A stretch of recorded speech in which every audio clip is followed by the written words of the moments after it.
Good morning, everyone, here in the Ultimate Baby Sleep Group. I'm sorry I'm running a few minutes late today. I just actually had a meetup over here locally that I like to do sometimes, and we got caught up. And even though I knew I had to go, as you know, as women, as moms, sometimes we just connect to someone and want to keep chit-chatting them up. So that's why I'm running a few minutes late today. I know I was supposed to do this about 11 minutes ago, so I sped my way on the highway to come over here.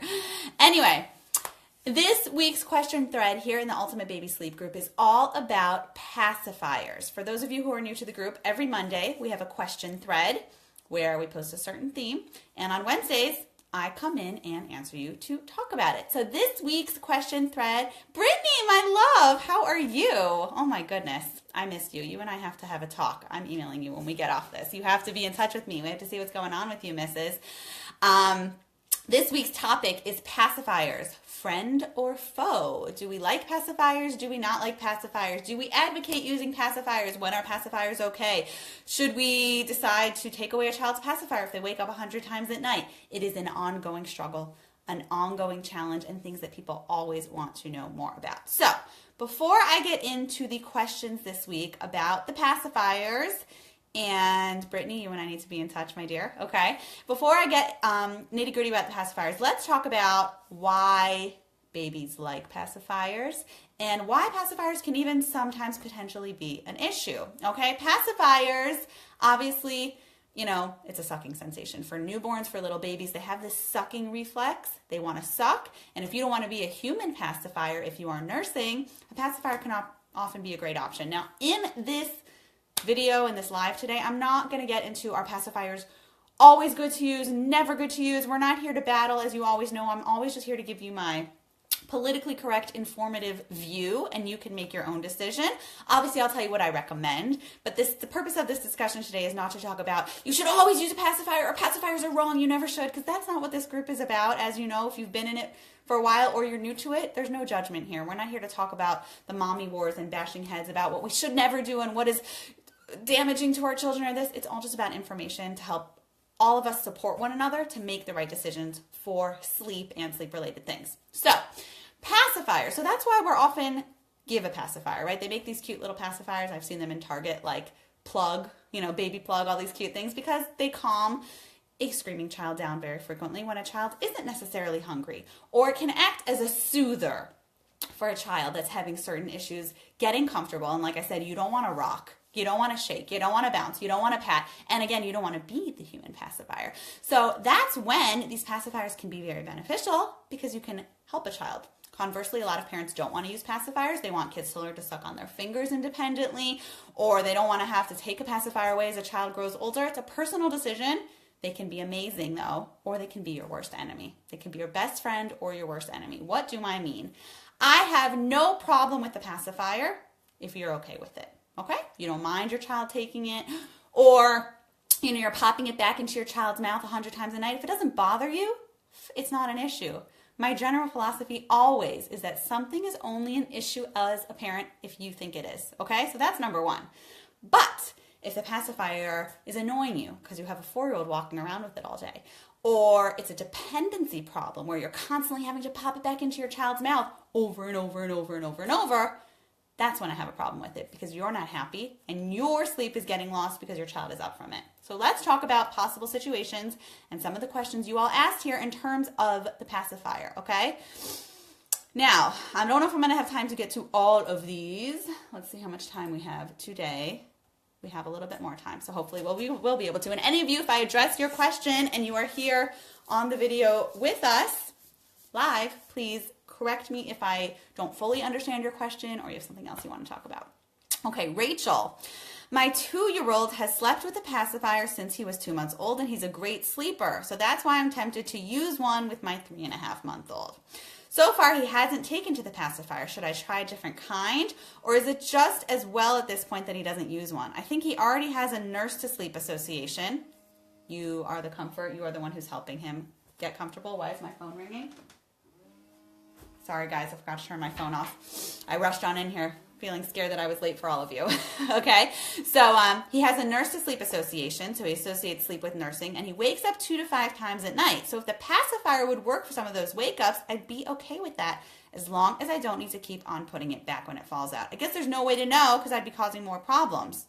There's no way to know if you'd be causing more problems. Okay, Rachel, that's a great question.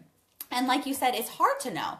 You can't know how your child's going to respond until you try something. I will tell you 50% of babies are fine with pacifiers. They use it to soothe. They might need it once or twice throughout the night, no big deal. But some babies, it really does become a deeply rooted sleep dependency where you're popping it back in every 20 minutes. So, you can't force it, just like you can't force anything. Your 2-year-old Rachel loved the pacifier, and that's why he's an awesome sleeper. Great. And that's why you're tempted to introduce it for your 3.5-month-old. You can try it, but at the end of the day, if your baby doesn't want one, you can't make your baby be interested in it. So I would encourage it. Try different kinds of nipples, sizes, shapes, materials. They have, the latex, the plastic. There's all these different kinds of, the kinds with the hook that they like to hold on to. Sometimes the hooks are bad and the baby pull them out. Whatever you feel like works for you. Experiment. Don't just give up. But don't think that the pacifier is going to be your savior and your saving grace here. Because, yes, it sounds like there's a sleep association here with the nursing. So even though you might be able to transfer the nursing to the pacifier, keep in mind you might still be up multiple times throughout the night because your baby just might get used to the pacifier. But again, it'll be a smooth transition and you'll go from nursing to pacifier to baby not needing you. It's hard to say. But in any case, if your 3.5-month-old is waking up 2 to 5 times a night to nurse, assuming your baby is gaining weight, and I always have to be very careful when I say these things, but if your baby is gaining weight healthily and on the charts and developmentally kind of on par, then really your 3.5-month-old does not need to be nursing 2 to 3 times at night. So I would try to introduce the pacifier anyway, just to help get your baby's body in gear to not be acclimated to nursing so frequently. If you don't know what I'm talking about, go and watch the video we did on night wake-ups and night bottles and night nursings. You'll know we'll talk about that in a lot more detail, but I would try it and see how it goes. That's the long answer to the short answer. Try it and see how it goes. Okay, Lilia, your little one loved his hospital Soothie since day 2 of his life. Now he's 5 months old. He can't fall asleep without it. When he wakes up at night or after a few hours, he searches for it and isn't able to return to sleep without it. It's a sleep prop for him. How do we encourage him to give it up? Okay, so Lilia, this is a classic case of the pacifier being a sleep association, and you're clearly unhappy about it because you're popping it in, popping it in, popping it in. So at this point, you kind of have to make a decision, Lilia. Do you want to wait another month or so till baby is independently capable of replacing it on his own? Because around 6 to 8 months, depending on the child, a lot of babies are able to feel around and replace it on their own. So number one, is it worth waiting it out so that way your baby can do it on his own? If it's not, then you have to decide how hard you're willing to work to get rid of that pacifier. If something is not a big enough pressing issue that is, interrupting your sleep enough, then obviously you're not going to be committed enough to taking action to get rid of the pacifier. So you have to decide, A, do you want to wait it out? Could be yes, could be no. B, if you decide not to wait it out and you want to get rid of the pacifier now, are you going to be committed? Because the only thing worse than not doing something is doing it half-heartedly and starting and stopping and kind of doing it and not getting around anywhere, because that's going to confuse your baby and you're going to burn out and you're not going to get anywhere, okay? So if you decide to get rid of it, there's a lot of different things you could do. You could try using a pacifier clip to help encourage that independence. Obviously a safe one. I'm not going to get into the details of that now. Everyone has to make their own safety decisions for their family. But you could try easing on into it. There's different ways to get rid of a pacifier. You could go cold turkey, and you could use a different comfort mechanism, whether it's holding or patting or rocking or touching and helping your child. You could decide you're going to let your child suck on it to get calm, but then not let them fall asleep with it. You could decide to have it certain times of the night. It's not black and white with pacifiers, because like I said, pacifiers can be extremely useful in certain situations, and it's not always a matter of full-fledged addiction where you have to constantly pop back in, or no pacifier at all. So keep that in mind. There's a lot of different ways we can do that. Because it's really not a black or white situation, but you first have to decide how pressing of an issue this is for you now in terms of getting rid of that pacifier. Okay. Aubrey, what do I feel is the best age to get rid of the pacifier? Do you agree with getting rid of it by slowly limiting it to bedtime and then cold turkey? Same soothing techniques as we try to get babies to sleep longer at night. Okay, so Aubrey, that's a really good question, and I know what you're talking about because you are an avid watcher. You have watched all of our videos, and I know you're getting a lot of sleep now, and I'm very proud of you, okay? I have to tell you that. But it really depends on the age you're talking about here. If you are talking about an older child, it's totally a personal preference. Some people hate their kids having pacifiers past 1. Some parents don't mind their kids having pacifiers till they're 5. Personally, and I think you're asking me just my own personal preference, obviously when I work with someone or in this group, I'm just here to offer you information and help you make the best informed decision. But I personally feel as a child grows older, it only gets more difficult.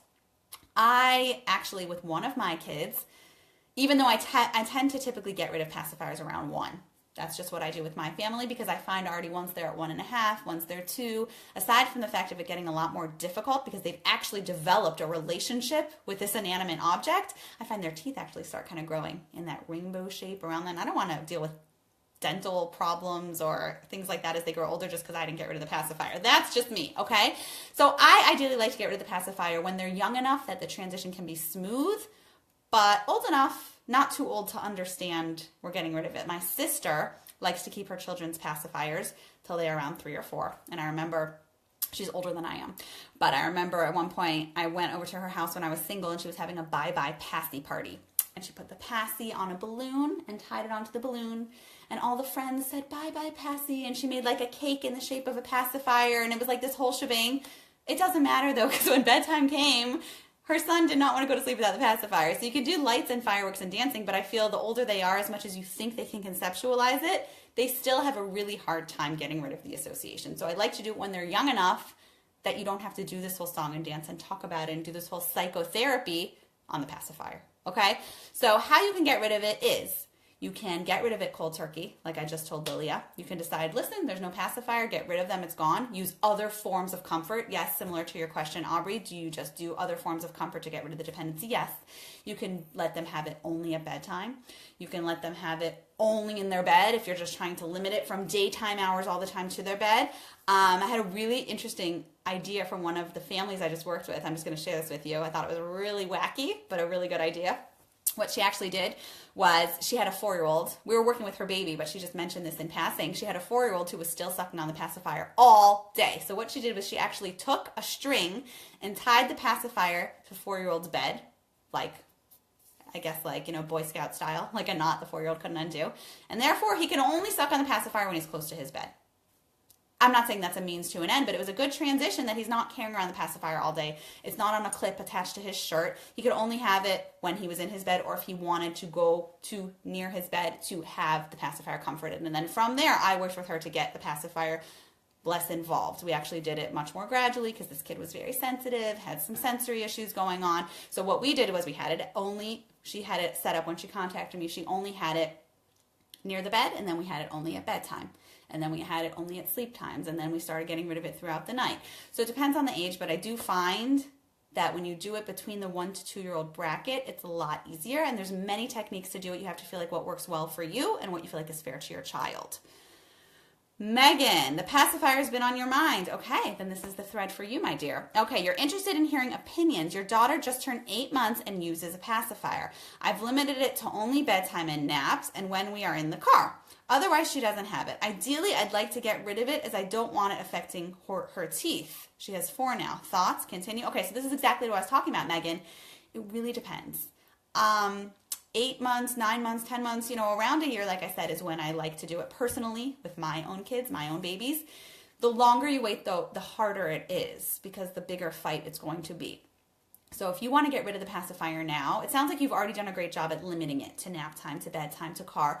Start gradually transitioning out of it. Maybe get rid of it for the car, and then get rid of it for naps, and then get rid of it for bedtime, and then slowly get rid of it for the nights. Understand, though, with any transition that we ever do with sleep, regressions are a normal part of the learning process. So you have to be ready for that. You have to be ready to say, all right, my 8-month-old Megan is going to be awake a little bit more at night, or maybe not sleep as soundly as normal because I'm not getting rid of because I'm getting rid of the pacifier. So short term, there might be a little bit of a hump in your child's sleep, but you're working towards a goal. And that's why I always say the goal has to be important enough for you to be able to get through that hump when you're in it. Okay? Charlie, how are you? Bella will be 1. When did she turn 1? My goodness, she got so big so fast. Okay. She always falls asleep with her pacifier. And I remember this, Charlie. Yes, we were still working on the pacifier. She was sleeping through the night, but with the pacifier. So she sleeps with her pacifier for naps and bedtime. And you'll pop it back in when she wakes up. I would like to stop using it as I don't want her needing them at 2 or at 3. How do we phase it out without ruining her awesome sleeping, and when? So now is an ideal time to do that, Charlie. First of all, as a mom that I have helped, you should definitely come to those calls that we have every month that you get the emails about, because we can hash this out together in a little bit more detail if I'm not able to help you fully just from answering you here. But so definitely come to the Mom's Mastermind calls, Charlie. And for those of you who don't know what Mom's Mastermind calls are, those are for graduates of my sleep programs that I've worked with, and they hop on calls with me and we kind of troubleshoot issues like this. But in any case, Charlie, now is an ideal time to work on it, okay? She's 1. She's sleeping well. What I would do, just knowing you and knowing her, is I would start doing it gradually. I would start letting her fall asleep with it for naps and bedtime, but not necessarily replacing it when she wakes up, and using other mechanisms to help soothe her, whether you're patting or just shushing or just talking. She's a champion sleeper, so you don't need to regress unnecessarily. But in her case, and knowing you very well, I wouldn't just rip the Band-Aid off, because I think it could cause more of a regression than it's worth. So I would give it to her, soothing her originally at the sleep times, and then gradually getting rid of that to gradually lessening it at bedtime, gradually lessening it for the naps. And it should take probably about a week or week and a half. It's not going to necessarily be smooth because she might be upset, she might be angry, but understand she knows how to soothe, she knows how to self-soothe, and she knows how to be a champion sleeper. It's just a matter of helping her get there more on her own. Okay? Mussy asked, how can I get my 5-month-old to self-soothe when his passy falls out during the night? He always wakes up for it. Yeah, so this is a case of the pacifier becoming a sleep dependency. I'm just going to take a drink of water here. They sell these super cool water bottles, by the way. Water bottles at Target that close and lock. My biggest issue is always when I have water bottles in my car and in my purse and it's spilling. And they're spill proof. Just thought I'd tell you if you're looking for a water bottle. I thought this was super cute from Target. Anyway, so Mussy, this is exactly what you are saying here, what I was just talking about. Your 5-month-old, it popping in the mouth 100 times a night is a sleep dependency. So you could decide to wait it out. Like I told Lilia, you can wait it out till your baby is independently more capable of replacing it. Or you could decide, listen, I'm not coping, I'm not dealing, I need to get rid of this pacifier now. So in such a case, go through, watch the other ideas I gave people here. You could do it gradually, naps, bedtime. You could decide to give it at original sleep times of naps and bedtime and not give it there. You could decide only sleep times, not during the day. Make a formula, but the most important thing is to stick with it, because if you're sometimes doing it one day and the next day give up and let it have it all night, you're going to confuse your child and you're going to waste your efforts. I always say better to not do anything than to do something half-heartedly, not consistently, and be in a worse place with your sleep. Okay? All right, Sarala. My just 5-month-old won't go to sleep by herself without her pacifier. It wouldn't bother me so much if she woke up in the middle of the night, if she would go back to sleep once I pop it back in. But when she wakes up in the middle of the night, she won't go back to sleep if I pop it back in. She needs to be held, rocked, and then we'll take the pacifier and go back to sleep. So when she first goes to sleep, all she needs is the pacifier with her blanket. But the middle of the night is a whole production. Mussy, you said you're in the same boat. Okay, so who else responded to this? Okay, that was just Mussy and Sarla commiserating. That's okay. That's what this group's all about, being there for one another too. But Sarla, it sounds like you have a lot of different sleep associations going on here. Sometimes a child might be able to initially fall asleep well, in your case with the blanket with the pacifier, but has a lot more difficulty transitioning back to sleep in the middle of the night. In your case, being held, being rocked, and only at that place of being calm, then being able to take the pacifier and fall back asleep. So it sounds like you have bigger issues than the pacifier. I would first work on getting rid of the other associations of the rocking and the holding and the bouncing and the shaking and the this and the that, because right now if you get rid of the pacifier, you're still going to be up all night holding and rocking. I would first, if you know the pacifier helps at bedtime, leave bedtime the same and start working on weaning off the other sleep associations. And you can do that by going through our other videos. We talk about bedtime battles and night wake-ups and how to deal with that. But you basically, in a nutshell, want to start replacing those sleep dependencies with something else and gradually wean off of it. and that's the way to do it, okay? But if you just get rid of the pacifier in the middle of the night, you're still going to be up all night patting and rocking because it sounds like those are all combined together. Okay, Emma. My 2-year-old is obsessed with her passive. What's the best way to get rid of it for good? Okay, so you're saying you're done, Emma. You want to get rid of that pacifier. So, hang on, I need more water. So you want to get rid of that pacifier for your 2-year-old. So with a 2-year-old, you can do stickers and charts and talk about like the bye-bye passy party like my sister did and blah, blah, blah. But at the end of the day, bedtime comes, 2-year-old is going to want the pacifier. So I'm not sure if your 2-year-old is napping. I'm not sure if your 2-year-old wakes up multiple times throughout the night. And I don't know if your 2-year-old sucks on the passy all day. I'm not sure exactly what your story is. If you're watching, let me know. Gradual. You only move to a cold turkey approach generally, and I know I said you could do what you want, and you always can, but I don't recommend using cold turkey unless you're at the last phases. Because if you have a 2-year-old who's walking around with a pacifier in his mouth, her mouth. If Emma, she's walking around all day long with a pacifier in her mouth, all day, in the car, when she's napping, all night, and you suddenly take it away, the poor girl's going to be so disoriented. That would be like if someone took away, I don't know, my glasses or my contacts, which I always need to wear because I think I might be legally blind without them, okay? It's the same thing. It's like, what's going on? I'm so dependent on this. I need it. That's a really bad analogy because I actually can't see. But in the same case, your 2-year-old won't be able to sleep, okay? So first, work on associating the pacifier with only sleep times, like that lady I told you about, the mother I'm working with, who I worked with, who just tied it to the bedpost. Have the passy only be for nap time, only be for bedtime, only be for night, and don't allow the pacifier during the day. Don't have it on a clip where it's easily accessible all day long, okay? Hey, Charlie, how's it going? I just answered your question, but we can hash it out a little more. All right, so don't have it always available. Wean to only sleep times, and then from there, move forward.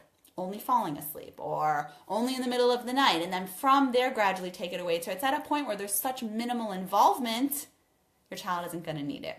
Because for a 2-year-old, it could be a little traumatizing if you just suddenly throw all the pacifiers away. Okay? In some cases, that might be fine. And again, if you want to do that, that's great. But I don't want your little 2-year-old screaming all night for 5 nights, and I don't think you want that either. So slow and steady wins the race in this case. The goal is ultimately to get rid of it, but jumping the gun too quickly might not help her. Late story of my life. Oh, it's okay, Charlie. That's why this is recorded. You can watch it afterwards. All right, Maria. I want to wean my baby off the passy, and many people said to go cold turkey. My question is with that, how do I do it without lots of crying? This is just like, this is like the progression is so great today because I'm talking about one thing and then the next point just comes. Did you guys plan out these questions this week? No, it's just really flowing nicely today. Okay, so what do I do without lots of crying? If I rock her instead to calm her, aren't I just creating another sleep association? So Maria, I don't know how old your child is. Did you write that? No, Jenny just said she's interested in hearing about this. Okay. I don't know how old your child is, and I don't know how dependent the pacifier your child is, and I don't know what the story is in general with the pacifier. If you decide to go cold turkey, because I know I've kind of like referenced that a little and said not to go down that route, if you do, there is going to be crying because you are taking away a dependency. And yes, if you gradually replace it with something else, rocking, holding, bouncing, shaking, which is fine, depending on your child's age. I'm saying it really depends because if we're talking about a 6-month-old versus a 2-year-old or a 3-year-old, it's very different how I would suggest tackling those two situations. But you want to have it temporary. You don't want to create a new association that becomes a dependency. You just want to use it as a crutch to get over the hump. So that's why I'm saying it shouldn't take longer than about a week to get rid of the pacifier. Otherwise, it's not being done completely correctly. So for example, if you have a 2-year-old, I'm not going to tell you to start picking your 2-year-old up and bringing your 2-year-old to your bed if you're going cold turkey. No way. Then after a week, your 2-year-old's just going to expect to come to your bed, exactly like you said, Maria. But if you have a 6-month-old, maybe sitting there and rubbing your 6-month-old back, since 6-month-old's back, and kissing and cuddling a little could help get over the transition and the hump, but at that point, phase that off. The ultimate goal should be whatever you're using is only short term, and you're slowly going to phase off of it as the nights progress and as your child gets better at sleeping without the pacifier. That makes sense? Let me know. Okay, Jenny. Oh, I'm glad you posted, Jenny, because I saw your question, but I wasn't sure if you were going to post it here. Okay, so welcome to the group. I think you're also new, and many other of you. Jenny, Help, please. We went cold turkey removing our 7-month-old's dummy. For those of you who are not English, a dummy is a pacifier.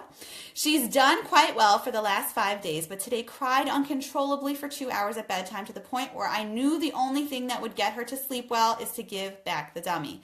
We were all doing so well, but what should our next step be? I'm now totally confused because I don't want to let her cry herself to sleep. Okay, so Jenny, yes, sometimes cold turkey works, and in this case, as you see, it didn't. But like I said, it's worse to start, stop, start, stop. You took it away, she was doing better, then you gave it back, and now she's totally confused. You got to make a game plan. Give it to her at bedtime when she's settling to sleep. Don't give it to her when she wakes up in the middle of the night, and use an alternate means. Then gradually wean off of it for bedtime. If you decide cold turkey works and you don't want to have this in between, because some kids, I'm not going to lie to you, do get confused. Wait, I fell asleep with it in my mouth. Now I'm waking up and it's not there. It depends on every situation. So if you're concerned your child is going to fall under that category, then yeah, you're going to have to go cold turkey. But cold turkey doesn't mean closing the door and leaving her to scream. Cold turkey could mean using this alternate method like Maria asked to help soothe your baby to sleep without the pacifier. Even if it means holding, even if it means rocking, even if it means patting, even if it means bouncing, temporarily. The key is temporarily, not as a long-term new association you're creating. Patting and rocking for a night or two, and then maybe just singing for a night or two, and then kind of moving yourself out of the picture a little bit more, a little bit more, a little bit more. Watch, the videos that we did on sleep dependencies and associations, because I talk a lot about that there. But at the end of the day, you don't want it to be a situation where you are losing your mind because your baby is screaming. Your baby's losing her mind because she's used to the pacifier and she doesn't know how to sleep, and then you just give in and give it back to her, because that's so much worse off than not having ever taken it away, because she's going to get confused. So make sure you make a game plan. If you're going to do cold turkey, fine. Do cold turkey, but cold turkey with an alternate form of soothing. If you're doing it gently and gradually, like I suggested, just to the sleep times and then just to originally and then not in the middle of the night, still you could use another means to soothe in the interim, because we want to be gentle and we want to make sure that we're there for our kids. And if you have no problem with your child crying, fine, but make sure that's what you're going to do. Okay? Don't sometimes give the pacifier, sometimes leave the child to cry, because then it's just giving completely confusing, conflicting, mixed advice that you're getting, but you're basically giving to your child that conflicting message of, wait a minute, I have absolutely no clue what to expect. Sometimes you give it to me, sometimes you don't give it to me, sometimes you come to me, sometimes you soothe me, sometimes you do hold me. Make sure whatever you do, it's consistent, because like I said, it's just so much worse if you're going to be giving those conflicting messages and confuse your child.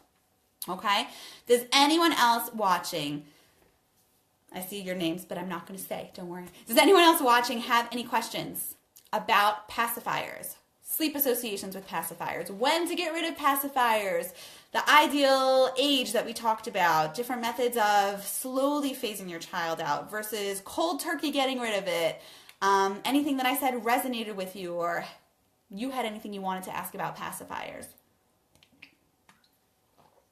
If no one says anything, I'm going to assume all the questions were answered today.